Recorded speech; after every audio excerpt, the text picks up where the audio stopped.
सोचिए दोस्तों, एक इंसान जो किसी सत्ता के खिलाफ बंदूक नहीं उठाता, न हथियारों का व्यापार करता है, न ही हिंसा का रास्ता चुनता है, बल्कि जो अपने जीवन का हर दिन, हर पल बच्चों को शिक्षा देने, सूखे पहाड़ों में पानी लाने और लद्दाख के लोगों को उम्मीद देने में लगाता है। अब सोचिए, क्या ऐसे इंसान को आतंकवादी या देशद्रोही कहना इतनी आसानी से मुमकिन है? क्या सिर्फ इसलिए कि उसने सच बोलने की हिम्मत की? क्या सिर्फ इसलिए कि उसने सरकार से सवाल किया? जी हाँ, हम बात कर रहे हैं सोनम वांगचुक की। वही सोनम वांगचुक जिन्होंने अपनी सादगी, अपने इनोवेशन और अपने संघर्ष से लद्दाख ही नहीं, पूरी दुनिया में भारत का नाम रोशन किया। लेकिन आज उन्हें ही निशाना बनाया जा रहा है। हिमालय की बर्फ से ढकी गहरी और ठंडी घाटियों में, जहां सांस लेना भी मुश्किल होता है, वही जन्म हुआ एक ऐसे बच्चे का जिसके सपनों की उड़ान पहाड़ों की ऊंचाई से भी बड़ी थी। उस बच्चे का नाम था सोनम वांगचुक। बचपन से ही उनमें एक अलग जिज्ञासा थी। कभी बर्फ से खेलते खेलते वो सोचते, कैसे इस पानी को गांव वालों तक पहुंचाया जाए। कभी मिट्टी के ढेर में बैठकर वो चीजें जोड़ने तोड़ने लगते, मानो कोई छोटा वैज्ञानिक प्रयोग कर रहे हों। उनका जीवन बेहद सादा था। साधारण कपड़े, बुनियादी जरूरतें, न कोई आलीशान मकान, नहीं दौलत का मोह। उनके पास जो था वो था एक सपना कि लद्दाख के लोग शिक्षा से जुड़े, सपना कि हर बच्चा किताब पढ़ सके, सपना कि कठिन मौसम और बेरहम जमीन के बावजूद ये इलाका आत्मनिर्भर बने। और यही सपना आगे चलकर उनके जीवन का सबसे बड़ा मिशन बन गया। उनका सामाजिक काम, सोशल वर्क। साल था 1988, जब अधिकांश लोग लद्दाख को सिर्फ एक ठंडी, वीरान और पिछड़ेपन से जूझती जगह मानते थे। तब एक युवा ने सोचा, अगर सरकार हमारे बच्चों को रोशनी नहीं दे सकती, तो हम अपनी मशाल खुद जलाएंगे। इसी सोच से जन्म हुआ SECMOL, students educational and cultural movement of Ladakh. ये सिर्फ एक स्कूल नहीं था, बल्कि एक क्रांति थी, जहां बच्चे किताबों के साथ साथ जिंदगी जीना भी सीखते थे, जहां उन्हें अंग्रेजी के रटे रटाए पाठ नहीं, बल्कि अपने पहाड़ों, अपनी जमीन और अपने पानी की कदर करना सिखाया जाता था। यहीं से शुरू हुई सोनम वांगचुक की असली इनोवेशन यात्रा। आइस टूपा, एक ऐसी तकनीक जिससे बर्फ के पिघलते पानी को संग्रहित कर गर्मियों में खेतों तक पहुंचाया जा सके। लद्दाख के किसान जो पानी की कमी से जूझते थे, अब उम्मीद की नदियां बहते देख रहे थे। सोलर प्रोजेक्ट्स, जहां सरकार बिजली नहीं पहुंचा पाई, वहां सोनम ने सूरज की किरणों से गांवों को रोशन कर दिया। धीरे धीरे ये काम लद्दाख की सीमाओं को पार कर गया और दुनिया ने उन्हें पहचाना। आज उनके नाम पर न सिर्फ भारत, बल्कि पूरी दुनिया में सम्मान और पुरस्कार दर्ज है, जिनमें सबसे बड़ा है मैग्सेसे अवार्ड, जिसे एशिया का नोबेल प्राइज कहा जाता है। लेकिन दोस्तों, सोचिए जरा, एक इंसान जो अपने जीवन का हर दिन बच्चों की पढ़ाई, हर रात पर्यावरण की रक्षा और हर सांस अपने लोगों के हक के लिए समर्पित करे। वही इंसान जब चीन के घुसपैठ के खिलाफ खड़ा हो और खुलकर कहे, लद्दाख के लोग अपनी जान देकर सरहद की रक्षा करते हैं, लेकिन बदले में उन्हें सिर्फ उपेक्षा और धोखा मिलता है, तो क्या ऐसी सच्चाई सत्ता के कानों को चुभेगी नहीं? क्या ऐसी आवाज जो पहाड़ों से निकलकर पूरी दुनिया तक पहुंच रही हो, सरकार को मंजूर हो सकती है? और नतीजा वही हुआ जिसकी उम्मीद थी। उन पर अचानक मुकदमे ठोक दिए गए। कभी उन्हें देशद्रोह का आरोपी बताया गया, कभी उन्हें विदेशी एजेंट कहकर बदनाम किया गया। आईटी सेल की फौज ने सोशल मीडिया पर उनके खिलाफ जहर फैलाना शुरू किया। गोदी मीडिया ने प्राइम टाइम की बहसों में उन्हें टुकड़े टुकड़े गैंग का हिस्सा घोषित कर दिया। और आखिरकार वो शख्स जिसने अपनी जिंदगी शिक्षा और पर्यावरण को समर्पित कर दी थी, उसे ही हथकड़ियों में जकड़कर जेल भेज दिया गया। सोचिए दोस्तों, ये सच्चाई है या सत्ता का डर? आखिर इस गिरफ्तारी के पीछे की वजह क्या है? 2019 का साल भारत के इतिहास में एक बड़ा फैसला हुआ। जम्मू कश्मीर से आर्टिकल 370 हटाया गया, विशेष राज्य का दर्जा खत्म हो गया। इस फैसले के साथ ही लद्दाख को एक अलग यूनियन टेरिटरी बना दिया गया। शुरू में लोगों ने सोचा, अब शायद विकास तेज होगा, अब शायद हमारी आवाज सीधे दिल्ली तक पहुंचेगी। लेकिन हकीकत थोड़ी अलग निकली, क्योंकि ये नया दर्जा यूनियन टेरिटरी बिना विधानसभा था। यानी अब लद्दाख के लोगों के पास अपनी विधानसभा, अपना चुना हुआ मुख्यमंत्री या अपनी नीतियां बनाने का हक नहीं रहा। सिर्फ लेफ्टिनेंट गवर्नर और केंद्र सरकार के अफसर ही फैसले लेने लगे। और सबसे बड़ी कमी थी सिक्स्थ शेड्यूल की सुरक्षा का अभाव। भारतीय संविधान का सिक्स्थ शेड्यूल आदिवासी और पहाड़ी इलाकों को उनकी जमीन, जंगल, पानी और संसाधनों पर विशेष अधिकार देता है। लद्दाख के लिए यह सुरक्षा बेहद जरूरी थी, क्योंकि यहाँ की संस्कृति, पर्यावरण और संसाधन बेहद नाजुक और संवेदनशील है। लेकिन सिक्स्थ शेड्यूल लागू नहीं किया गया। यही वो मोड़ था जब सोनम वांगचुक और लद्दाख के कई सामाजिक राजनीतिक नेताओं ने चिंता जताई। उन्होंने साफ कहा, अगर हमारी जमीन, हमारे संसाधनों और हमारी संस्कृति पर बाहरी कब्जा हुआ तो आने वाली पीढ़ियों के पास अपनी पहचान तक नहीं बचेगी। लद्दाखी समाज के भीतर ये डर घर करने लगा कि जो फैसला विकास और सशक्तिकरण के नाम पर हुआ है, वो कहीं उनकी अस्मिता और आत्मनिर्भरता छीन न ले। 2019 के बाद लद्दाख ने नई उम्मीदों के साथ केंद्र शासित प्रदेश यूटी का स्वागत किया था। लेकिन धीरे धीरे हालात बदलने लगे। पर्यटन तेजी से बढ़ा। पहाड़ों की गोद में जो गांव पहले शांत और आत्मनिर्भर थे, वहां अब होटल और रिसोर्ट उगने लगे। ग्लेशियर पिघलने लगे, नदियों का बहाव बदलने लगा और नाजुक पर्यावरण पर दबाव बढ़ गया। कॉरपोरेट प्रोजेक्ट्स ने भी दस्तक दी। बड़ी कंपनियों को जमीनें आवंटित होने लगी। लद्दाखियों के मन में डर बैठ गया कि कहीं उनके खेत, उनके चरागाह और उनके प्राकृतिक संसाधन धीरे धीरे हाथ से न निकल जाएं। इस बीच युवा वर्ग ने अपनी तकलीफ जाहिर करनी शुरू की। सरकारी नौकरियों का वादा धुंधला पड़ने लगा। बेरोजगारी बढ़ने लगी। लोग पूछने लगे, अगर हमारी जमीन हमसे छीन ली गई और नौकरियां बाहर वालों को मिल गई तो लद्दाखी युवाओं का भविष्य कहा जाएगा। यही वो समय था जब सोनम वांगचुक ने बार बार आवाज बुलंद की। उन्होंने कहा, लद्दाख को सिक्स्थ शेड्यूल की संवैधानिक सुरक्षा दो। यहाँ के पहाड़, जंगल और नदियां सिर्फ प्राकृतिक संसाधन नहीं है, ये हमारी पहचान है। उन्होंने साथ ही स्टेटहुड की मांग भी दोहराई, ताकि लद्दाख के लोग सिर्फ दर्शक न बने बल्कि अपने भविष्य के फैसले खुद कर सके। 2020 से 2022 के बीच लद्दाख की घाटियों में एक सवाल गूंजने लगा, क्या विकास के नाम पर हमारी अस्मिता कुर्बान कर दी जाएगी? 2023 लद्दाख की बर्फीली घाटियों में एक असामान्य दृश्य देखने को मिला। एक शिक्षक, एक इंजीनियर, एक सामाजिक कार्यकर्ता सोनम वांगचुक ने सब कुछ छोड़कर भूख हड़ताल शुरू कर दी। उनके सामने कोई राजनीतिक लाभ नहीं था, न कोई सत्ता की लालसा, सिर्फ एक सवाल, क्या लद्दाख की अस्मिता और पर्यावरण को बचाया जा सकता है? ठंडी हवाओं में बैठकर उन्होंने कहा, लद्दाख के लोग देश के लिए अपनी जान तक देते हैं, लेकिन बदले में उन्हें उपेक्षा, बेरोजगारी और असुरक्षा ही मिलती है। उनकी भूख हड़ताल सिर्फ एक व्यक्तिगत संघर्ष नहीं थी, वो एक प्रतीक थी लद्दाखियों की उस पीड़ा की, जो डर रहे थे कि उनकी जमीन, उनके संसाधन और उनकी पहचान धीरे धीरे उनसे छीन ली जाएगी। दूर दराज के गांवों से लोग उनके पास पहुंचे। किसान, छात्र, बुजुर्ग, सबने उनकी आवाज में अपनी आवाज मिलाई। लद्दाख की सर्द रातों में जलते अलाव के पास सिर्फ एक ही चर्चा थी, क्या हमें हमारी जमीन, हमारा हक और हमारी पहचान वापस मिलेगी? लेकिन दिल्ली की गलियों तक उनकी आवाज पहुंचने के बावजूद सरकार ने उनकी अपील को गंभीरता से नहीं लिया। वो आंदोलन जिसने पूरी दुनिया का ध्यान खींचा, अपने ही देश की सत्ता के लिए जैसे सिर्फ एक मामूली विरोध बनकर रह गया। यही वो पल था जब लद्दाख के लोगों ने महसूस किया, अगर आवाज और बुलंद न की गई तो शायद आने वाली पीढ़ियां सिर्फ इतिहास की किताबों में लद्दाख को पहचान पाएंगी।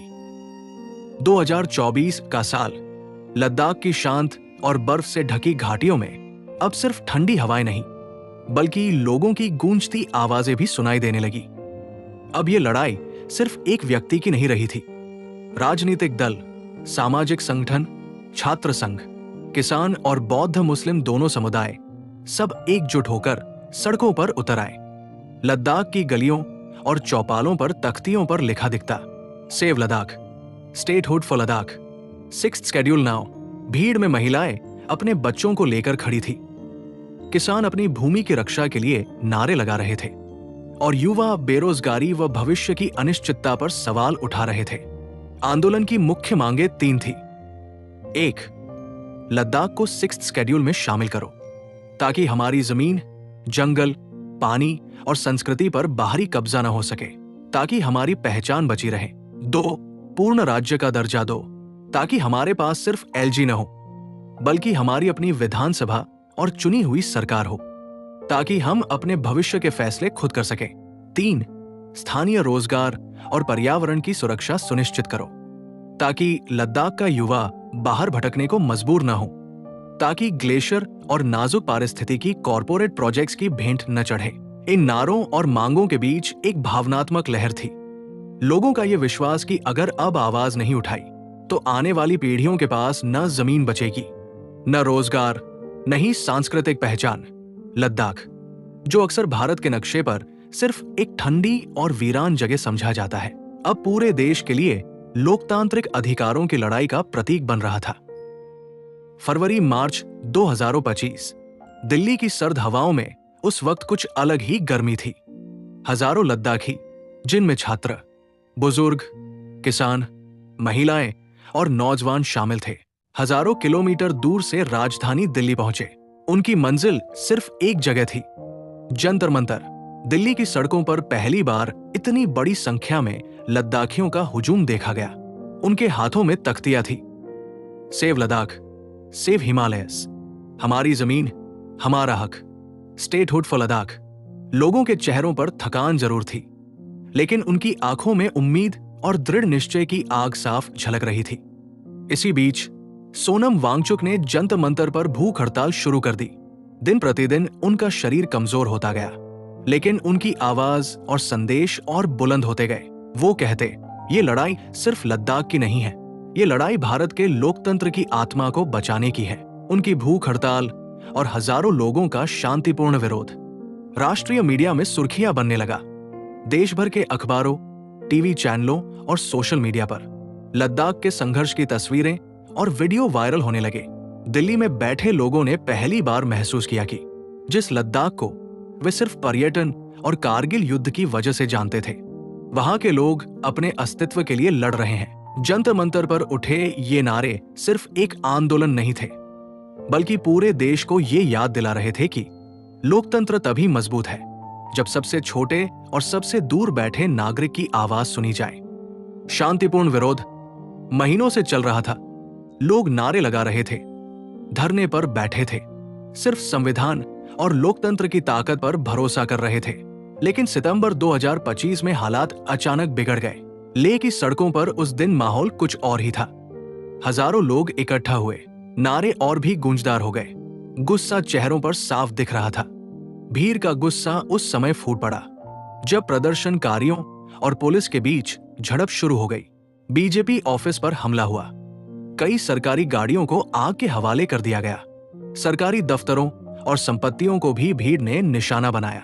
लेह की गलियों में धुआं उठ रहा था और हर तरफ अफरातफरी फैल गई। पुलिस ने आंसू गैस और लाठीचार्ज से भीड़ को तितर-बितर करने की कोशिश की, लेकिन हालात काबू से बाहर हो गए। इसके बाद सरकार ने सीधे उंगली उठाई। इस हिंसा के पीछे सोनम वांगचुक की भूमिका है। उनके भाषणों और अपीलों को उकसाने वाला बताया गया। सरकारी प्रवक्ताओं ने कहा कि वांगचुक की बातें युवाओं को भड़का रही हैं। वहीं दूसरी ओर वांगचुक के समर्थक कहते रहे कि ये सरकार की सोची समझी साजिश है ताकि आंदोलन को बदनाम किया जा सके। लेह में फैली आग सिर्फ इमारतें नहीं जला रही थी, बल्कि लद्दाख की उस शांत और सादा छवि को भी झकझोर रही थी, जिसे अब तक पूरा देश शांति और बुद्ध की धरती कहता आया था। इस घटना के बाद आंदोलन ने एक नया मोड़ ले लिया। अब यह सिर्फ स्टेटहुड और 6th शेड्यूल की मांग का मुद्दा नहीं रहा, बल्कि सरकार बनाम जनता की सीधी टकराहट में बदल गया। लेह की सड़कों पर अभी भी धुआं ठंडा नहीं हुआ था। आंदोलन की गूंज हर घर तक पहुंच चुकी थी। इसी बीच 25 और 26 सितंबर 2025 की रात एक ऐसा कदम उठाया गया जिसने पूरे लद्दाख को हिला दिया। सरकार ने सोनम वांगचुक को NSA नेशनल सिक्योरिटी एक्ट के तहत गिरफ्तार कर लिया। ये वही कानून है जो आमतौर पर आतंकवादियों और देश की आंतरिक सुरक्षा के लिए सबसे बड़े खतरों पर लगाया जाता है। गिरफ्तारी के बाद सरकार का बयान आया। उनकी गतिविधियां कानून और व्यवस्था के लिए गंभीर खतरा है। उनके एनजीओ सेक्मोल की विदेशी फंडिंग और वित्तीय लेन देन की जांच की जाएगी। मीडिया चैनलों और सरकारी प्रवक्ताओं ने माहौल बनाने की कोशिश की। ये सिर्फ एक पर्यावरणविद या शिक्षक नहीं, बल्कि पर्दे के पीछे एक खतरनाक एजेंडा है। लेकिन दूसरी तरफ लद्दाख की बर्फीली घाटियों से लेकर दिल्ली के जंतर मंतर तक उनके समर्थक चिल्ला उठे, ये गिरफ्तारी नहीं, लद्दाख की आवाज को दबाने की कोशिश है। किसी ने कहा, जो इंसान बच्चों को पढ़ाता है, जो बर्फ से पानी की नदियां बनाता है, जो गांवों में रोशनी लाता है, क्या वह सच में राष्ट्र के लिए खतरा हो सकता है? रात भर सोशल मीडिया पर ट्रेंड छिड़ गया। Release Sonam Wangchuk, Ladakh demands justice. Ladakh के लोगों की आंखों में गुस्सा भी था और डर भी। गुस्सा इस बात का कि उनकी आवाज दबाई जा रही है, डर इस बात का कि अगर वांगचुक जैसे शांति प्रिय इंसान को भी देशद्रोही बना दिया गया तो फिर आम नागरिक की बारी कब आएगी? इस गिरफ्तारी ने आंदोलन को सिर्फ तेज ही नहीं किया, बल्कि उसे राष्ट्रव्यापी बहस में बदल दिया। सोनम वांगचुक की गिरफ्तारी कोई अचानक घटना नहीं थी। ये 2019 से शुरू हुई लद्दाख की अस्मिता और पर्यावरण की लड़ाई का नतीजा है।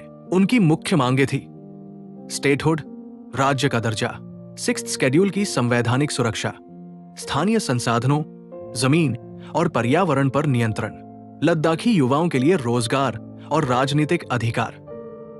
और इसके बाद तमाशा शुरू हुआ हमारी झूठी मीडिया, गोदी मीडिया की झूठी खबर का। उन्हें सोनम वांगचुक को चीन का एजेंट दिखाना शुरू कर दिया। आईटी सेल वाले को उनके भगवन ने जैसे ही इशारा किया, वैसे ही सोशल मीडिया पर उनके खिलाफ झूठ और नफरत का तूफान खड़ा कर दिया। किसी ने उन्हें देशद्रोही कहा तो किसी ने अलगाववादी। लेकिन दोस्तों, क्या कभी किसी ने उनके असल जीवन पर नजर डाली? वो जीवन जहां चमक दमक नहीं, बल्कि सादगी और संघर्ष है। सोनम का घर कोई आलीशान बंगला नहीं, बल्कि मिट्टी और पत्थर से बनी एक साधारण सी जगह। उनके कपड़े वही जो लद्दाख के आम लोग पहनते हैं। उनकी दिनचर्या, सुबह बच्चों को पढ़ाना, दिन में गांव गांव जाकर लोगों की समस्याएं सुनना और रात में नई तकनीक पर काम करना।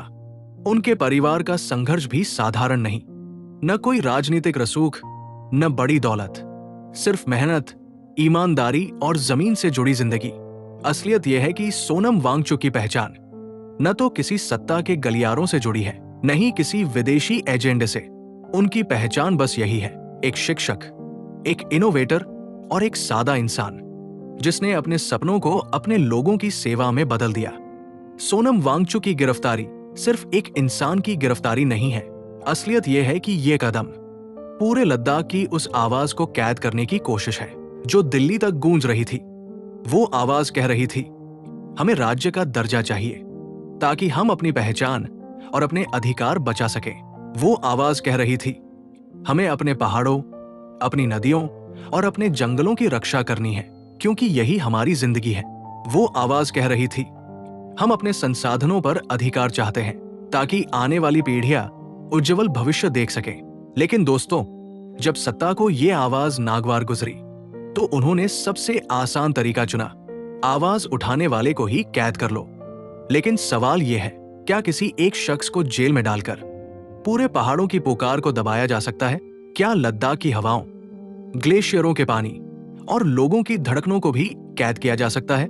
याद रखिए, सोनम वांगचुक की गिरफ्तारी सिर्फ उनके खिलाफ कार्रवाई नहीं, बल्कि ये लोकतंत्र की उस बुनियाद पर हमला है जहां जनता को बोलने का हक होना चाहिए। क्या सरकार से सवाल करना गलत है? क्योंकि उन्होंने सत्ता से सवाल पूछने की हिम्मत दिखाई, क्योंकि उन्होंने कहा कि लद्दाख के लोग देश के लिए जान देते हैं, लेकिन बदले में उन्हें उपेक्षा ही मिलती है। क्या सिर्फ इसलिए उन्हें आतंकवादी करार देना सही है? ये तो वैसा ही हुआ जैसे पिछले 15 साल से होता आ रहा है। कोई सरकार के खिलाफ बोले, उसे देशद्रोही करार दे दो। ये सिर्फ सोनम वांगचुक का सवाल नहीं है, ये सवाल हमारे लोकतंत्र का, हमारी आवाज का, हमारी आजादी का है। अगर आज उनकी आवाज को दबाया जा रहा है, अगर आज सवाल पूछने पर उन्हें देशद्रोही कहा जा रहा है, तो याद रखिए, कल शायद हमारी बारी भी आएगी। क्या सच बोलना अब गुनाह है? सोचिए, क्या सच में लोकतंत्र में किसी को डर के साए में जीना पड़ना चाहिए? क्या हम अपने अधिकारों के लिए चुप रहकर बैठ जाएं? ये वीडियो यही समाप्त होती है। यदि आपको वीडियो अच्छी लग रही हो तो लाइक, शेयर, कमेंट और सब्सक्राइब जरूर करें और हमारे चैनल के सारे प्लेलिस्ट को एक बार जरूर विजिट करें।